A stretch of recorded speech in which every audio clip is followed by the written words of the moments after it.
Good afternoon student. आदर्श की online क्लासों में आप सभी का पुनः हार्दिक अभिनंदन। और आज हम जो अपनी फसलों में जो लास्ट फसल है चाय, जो बागवानी फसल है, उस फसल पे बात करेंगे। और इसके बाद अपनी जो फसलों के जो टॉपिक हैं, जितनी जो फसलें थी वो फसलों के टॉपिक सारे खत्म हो जाएंगे। तो लास्ट जो अपनी फसल बची है वो अपनी बची है चाय।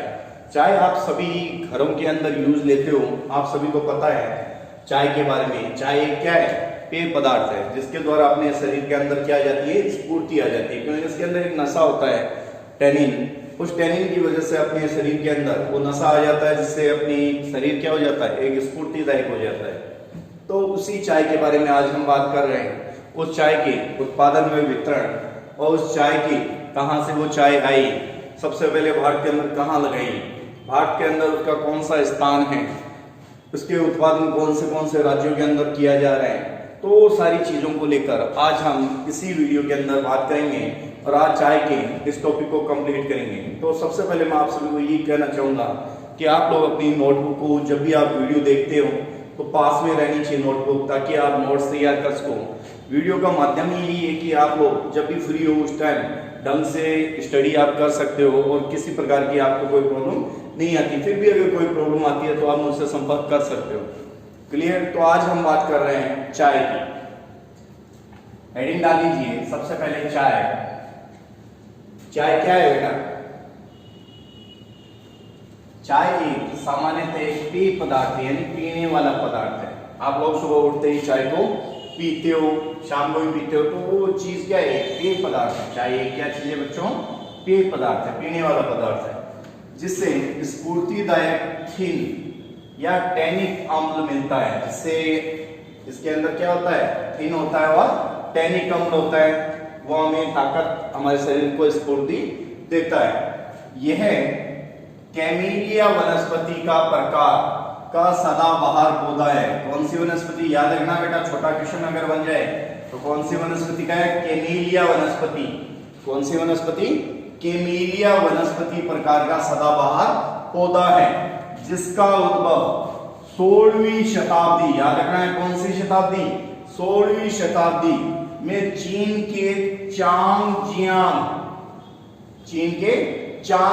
घाटी से माना जाता है। जिसका उद्भव 16वीं शताब्दी में चीन के चांगजियांग, याद रखना है चाइनीज नाम है बेटा, चाइनीज नाम। चाइनीज के तरीके आजकल वैसे ही चाइना बहुत पॉपुलर हो रहा है। कोरोना देख लो चाहे किसी और चीज को देख लो, हमारी तो अनबन चलती आ रही है उससे। तो उसी का नाम याद हमें रखना है कि चीन के चांगजियांग घाटी से माना जाता है, जहां से 1840 में लॉर्ड विलियम बेटिंग, याद रखना है लॉर्ड विलियम बेटिंग द्वारा चीन से लाकर भारत के उत्तरी पूर्वी क्षेत्रों में, जो सेवन सिस्टर वाले एरिया है, कौन से क्षेत्र? भारत के उत्तरी पूर्वी क्षेत्र, सेवन सिस्टर, जिसके अंदर असम वाला एरिया आ जाता है, अरुणाचल वाला एरिया आ जाता है, मणिपुर, मिजोरम, त्रिपुरा, ये सारे एरिया जो सेवन सिस्टर वाला एरिया है, या फिर जो पश्चिम बंगाल वाला एरिया भी सेवन सिस्टर से बाहर है, लेकिन वो भी चाय के उत्पादन के लिए जाना जाता है। ये चीज ध्यान रखनी है। तो 1840 के अंदर लॉर्ड विलियम बेटिंग द्वारा चीन से लाकर भारत के उत्तरी पूर्वी क्षेत्रों में बोया गया। वर्तमान में भारत चाय उत्पादन में कौन सा स्थान रखता है बच्चों? प्रथम स्थान रखता है। जबकि अगर निर्यात की बात करें, निर्यात में कौन सा स्थान रखता है? द्वितीय स्थान रखता है। चाय उत्पादन में प्रथम स्थान व निर्यात में द्वितीय स्थान रखता है। तो अगर हम बात करें कि भाई निर्यात में द्वितीय, तो पहला कौन है फिर? तो पहला श्रीलंका है। याद रखना पहला कौन है? श्रीलंका है। दोबारा इस चीज को समझ लीजिए। चाय एक सामान्य पेय पदार्थ है जिसके जो स्फूर्तिदायक थिन या टैनिक अम्ल मिलता है। यह कैमेलिया वनस्पति प्रकार का सदाबहार पौधा है, जिसका उद्भव 16वीं शताब्दी में चीन के चांगजियांग घाटी से माना जाता है, जहां से 1840 में लॉर्ड विलियम बेटिंग द्वारा चीन से लाकर भारत के उत्तरी पूर्वी क्षेत्रों में लगाया गया। वर्तमान में भारत चाय उत्पादन में प्रथम तथा निर्यात में अगर बात करें तो भारत का स्थान द्वितीय है। तो सबसे पहले इस चीज को नोट कर लीजिए, उसके बाद आगे की बात करते हैं।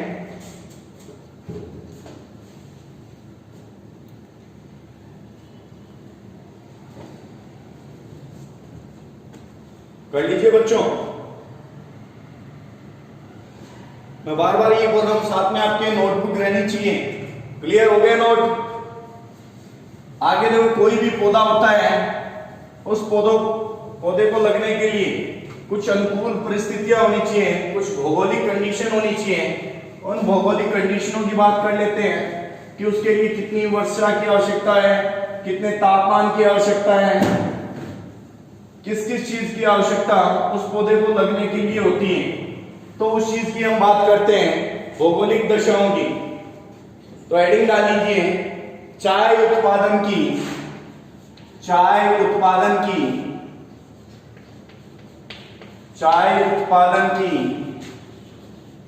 भौगोलिक दशा,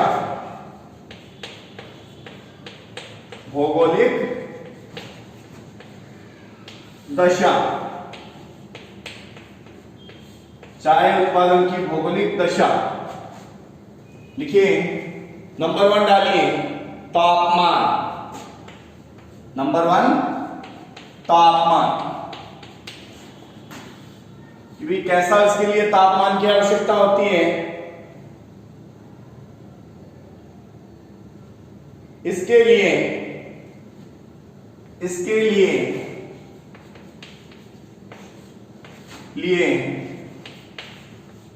24 से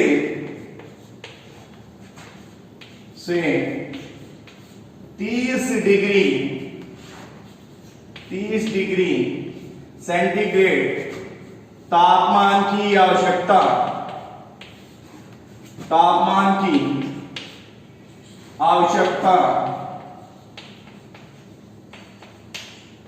होती है। कितने डिग्री? 24 से 30 डिग्री तापमान की आवश्यकता होती है। नंबर 2 बात कर लेते हैं, जलवायु कैसी है बेटा? उपोष्ण कटिबंधीय।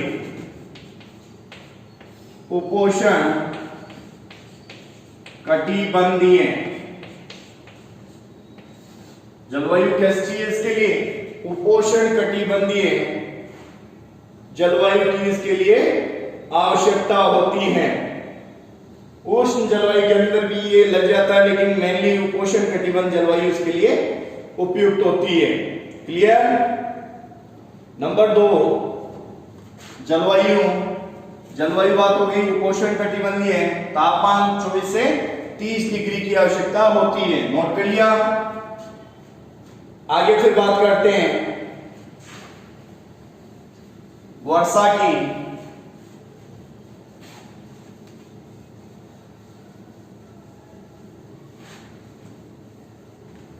तीसरा पॉइंट डाल लीजिए, वर्षा।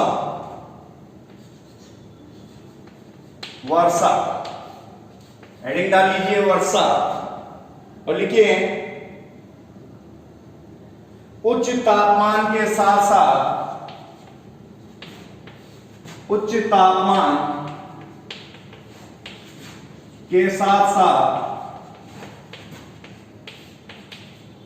उच्च वर्षा भी इसके लिए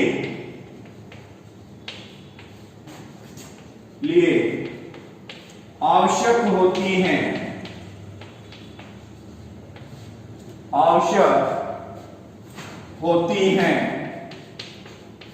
क्योंकि तापमान उच्च होता ही है, साथ साथ वर्षा भी ज्यादा होनी चाहिए। लेकिन वर्षा जल एकत्रित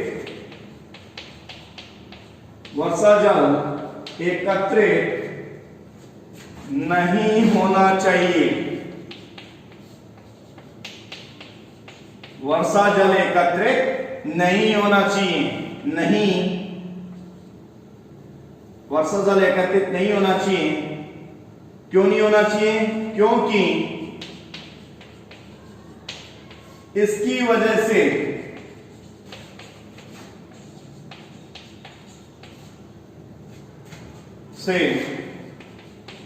जड़ें गल जाती हैं। अगर ज्यादा वर्षा हो जाती है और जड़ों में पानी इकट्ठा हो जाती है तो जड़ें क्या हो जाती है बेटा? गल जाती है और वो खराब हो जाती है। इसके लिए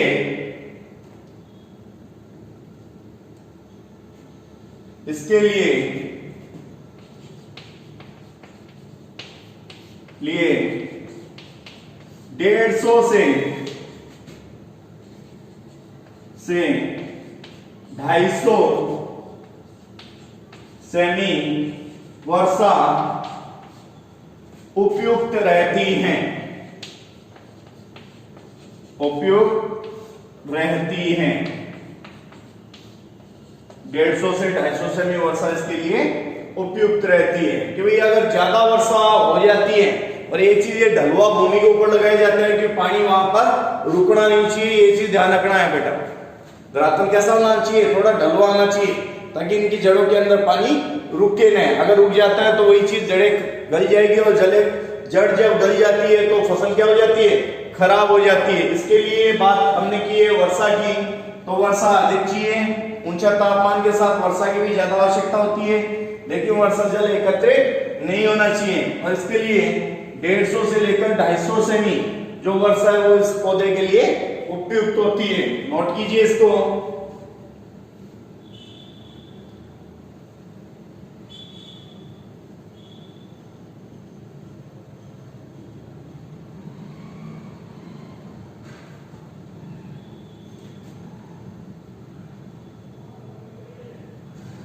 हो गए नोट? फिर भूमि की बात कर लेते हैं साथ में कि भाई भूमि कैसी होनी चाहिए इसकी।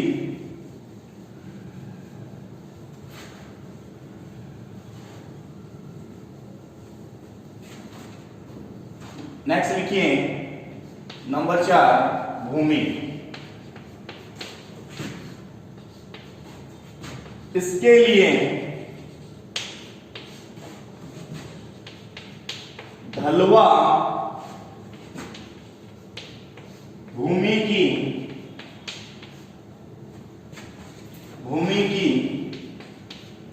आवश्यकता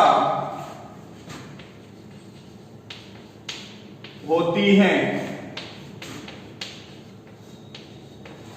ज्यादातर यह पठारी व पहाड़ी क्षेत्रों की ढलानों पर लगाई जाती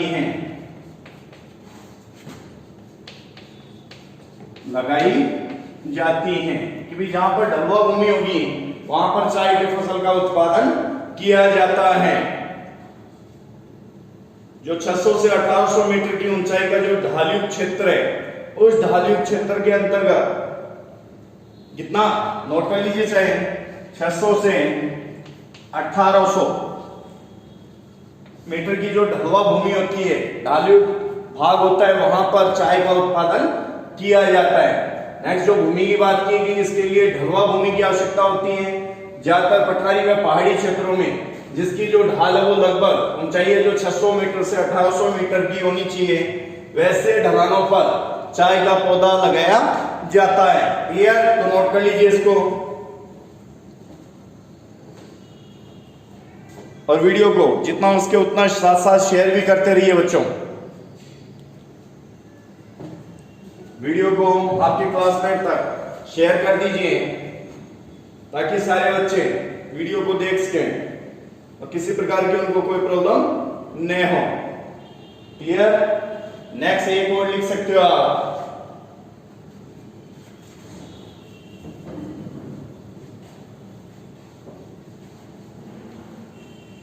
मानव श्रम।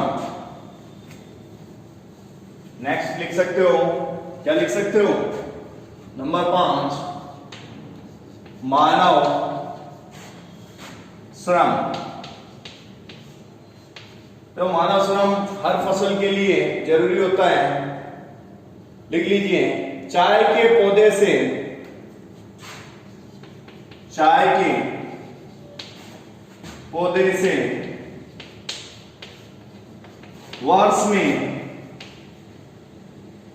वर्ष में 3 बार पत्तियां चूंटी जाती हैं। ये साल के अंदर 3 बार पत्तियां क्या होती है? चूंटी जाती है, वहां उतारी जाती हैं, तथा पकी हुई पत्तियों को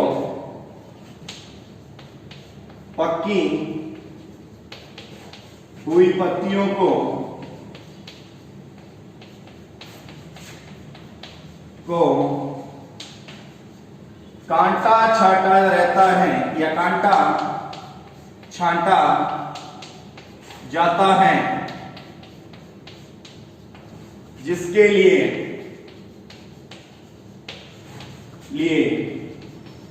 सस्ते श्रम की आवश्यकता रहती है।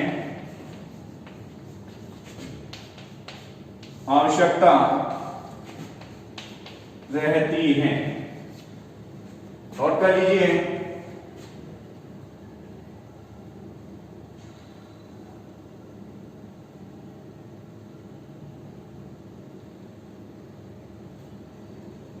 हो गए नोट?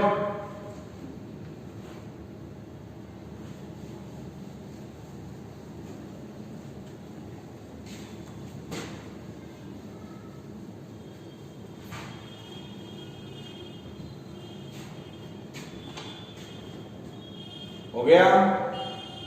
तो इसकी जो 5 व्यापारिक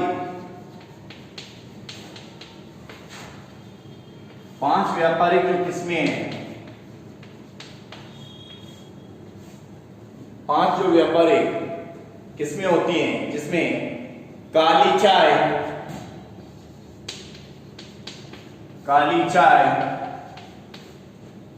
हरी चाय, सेंचा, काली चाय, हरी चाय, सेंचा, गट्टी चाय,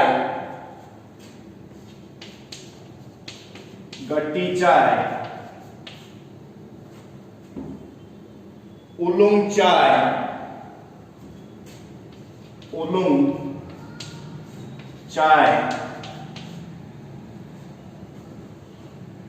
पेराग्वे चाय,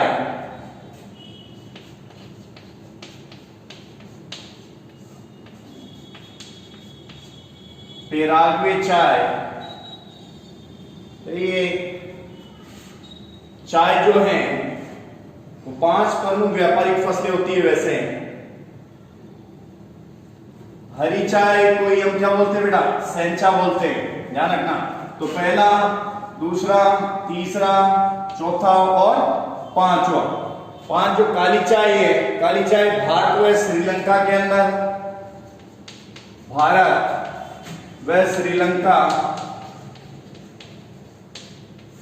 अंदर,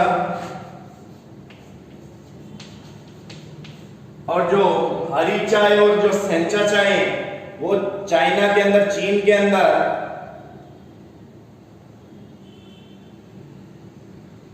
और गट्टी चाय जो डंठलों से बनती है। गट्टी चाय किससे बनती है बेटा?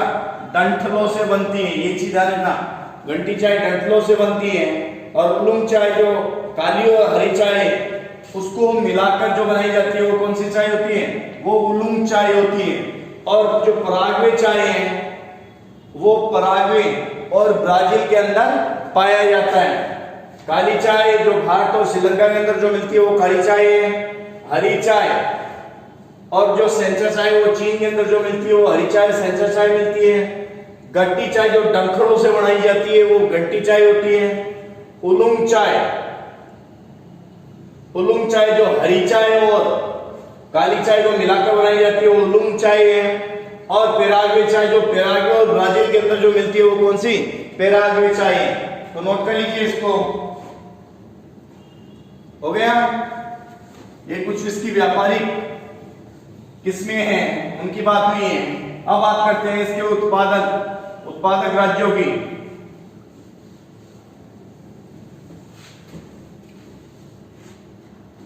आगे डाल लीजिए उत्पादक राज्य, उत्पादक क्षेत्र लिख लीजिए। उत्पादक क्षेत्र जिसमें सभी को पता है पहला कौन सा है, असम। पहला कौन सा बच्चों, असम है। असम उत्पादक क्षेत्र है। देखिए चाय उत्पादन का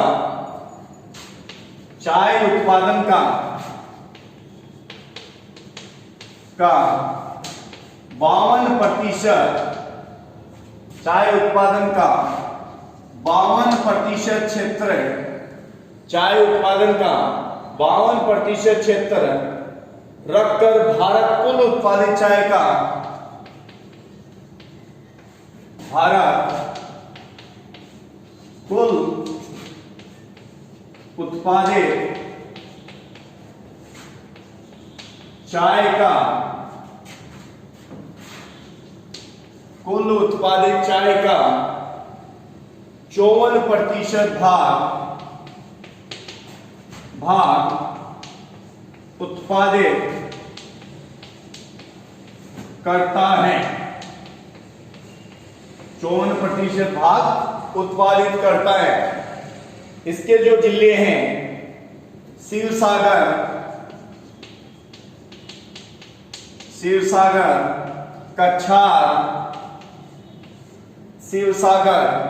कछार, दरांग, लखीमपुर, ये मुख्य उत्पादक जिले हैं चाय के। बात कर रहे हैं असम की कि चाय उत्पादन का 52% क्षेत्र रखकर भारत कुल उत्पादित चाय का 54% भाग उत्पादित करता है। इसके शिवसागर, कछार, दरांग और लखीमपुर आदि इसके प्रमुख उत्पादक जिले हैं।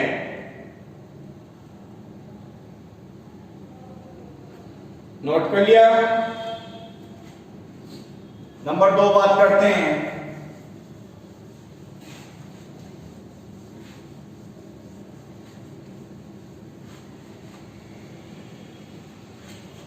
नंबर 2 लिखिए पश्चिम बंगाल,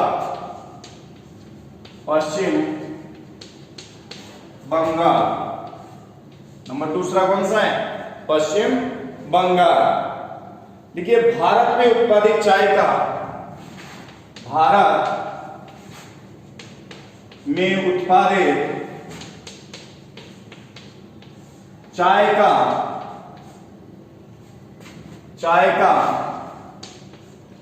22%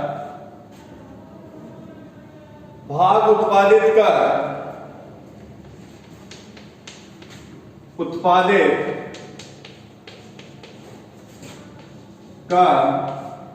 22% भाग उत्पादित कर चाय उत्पादन में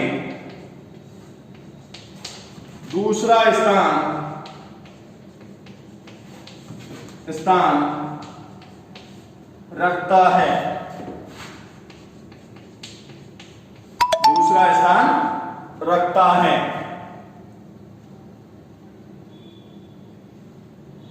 इसके पुरुलिया,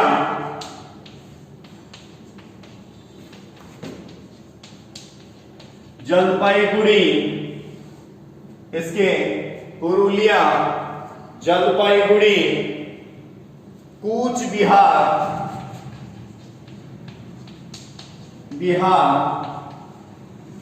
चाय उत्पादक जिले हैं। कूच बिहार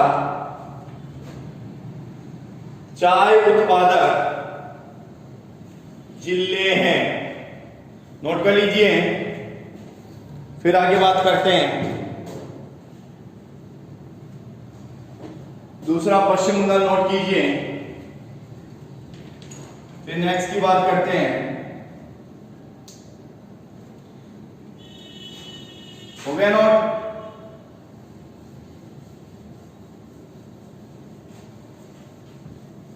नेक्स्ट लिखिए तमिलनाडु।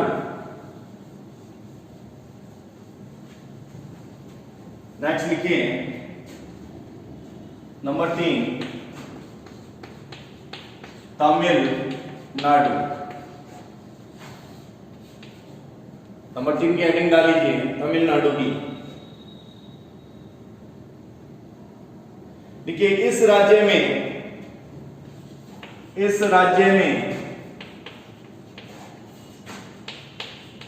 चाय का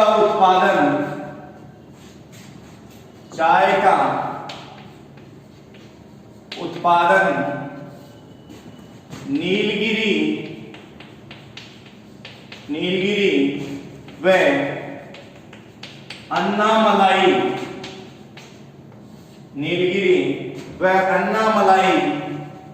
की पहाड़ियों में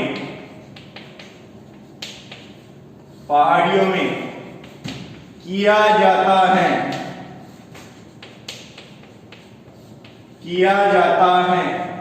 नीलगिरी और अन्नामलाई की पहाड़ियों में किया जाता है। यहां की चाय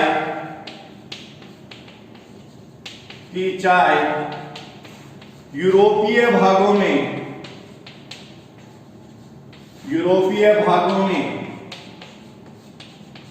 निर्यात की जाती है।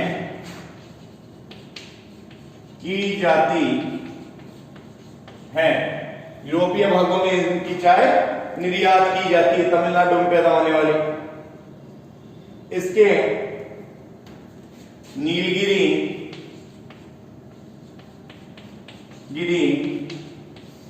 अन्नामलाई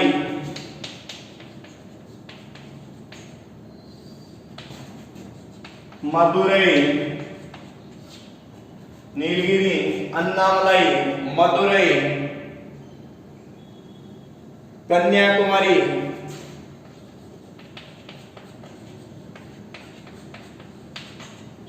कोयम्बटूर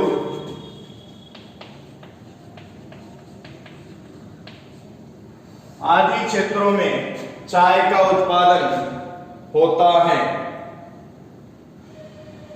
आदि क्षेत्रों में चाय का उत्पादन होता है। हो गया नोट?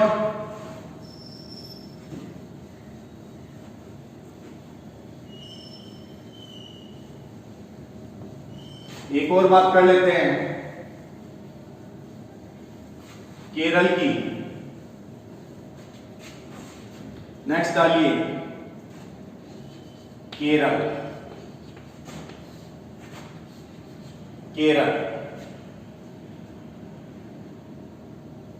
देखिए इसके कोटायम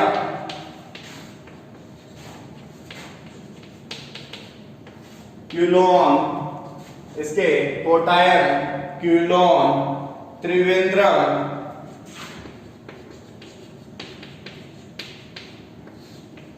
त्रिचूर, इसके कोटायम, क्यूलोन, त्रिवेंद्रम, त्रिचूर, पालघाट, कोझिकोड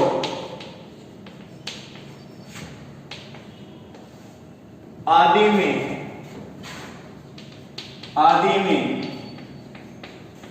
चाय उत्पादन होती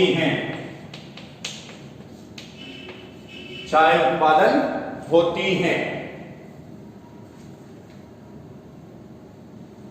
अन्य में लिख लीजिए, अन्य में कर्नाटक, हिमाचल प्रदेश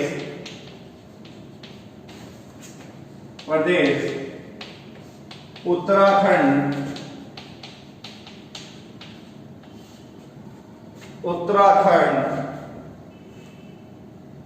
झारखंड, बिहार व महाराष्ट्र के कुछ जिलों में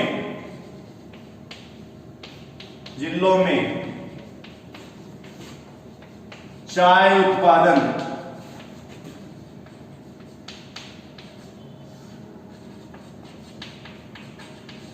होती है।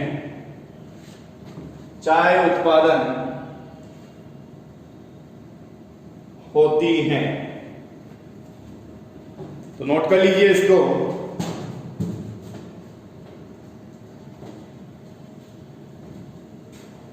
इसी के साथ फिर इस वीडियो को हम विराम लेते हैं और अपनी जितनी भी जो फसलें थी बीए इंटीग्रेटेड थर्ड ईयर और बीए थर्ड ईयर के अंदर, वो सारी फसलों की अपने यहाँ पर बात कर ली है। टोटल जितनी भी जो फसलें थी, चाहे वो व्यापारिक फसल हो, चाहे वो खाद्यान्न फसल हो, चाहे वो बागानी फसल हो, हर फसलों की बात अपने इन वीडियो के माध्यम से हो गई है। तो अपने जो भी नोट्स है वो प्रॉपर तरीके से बनाइए। सबसे पहले अपना सिलेबस चेक कीजिए और सिलेबस चेक करने के बाद में आपकी जो फसलें हैं उन फसलों के नोट्स आप बनाते रहिए ताकि वो सिलेबस वाइज आपके टॉपिक क्लियर होते रहें। इसी के साथ धन्यवाद। वीडियो को लाइक जरूर कीजिएगा और वीडियो को जितने भी आपके जो सहपाठी उन सहपाठियों तक वीडियो को शेयर कीजिएगा और चैनल को लाइक तो आपको करना ही करना है और साथ में चैनल को सब्सक्राइब भी आपको करना है। इसी के साथ धन्यवाद। दोबारा मिलेंगे नए वीडियो के साथ में। आप लोग हमसे इसी अकॉर्डिंग जुड़े रहिए और कोई भी डाउट हो वो डाउट के लिए आप हमसे कमेंट बॉक्स के अंदर लिख सकते हैं या फिर पर्सनली संपर्क कर सकते हैं। इसी के साथ धन्यवाद। दोबारा मिलते हैं नए वीडियो के साथ में।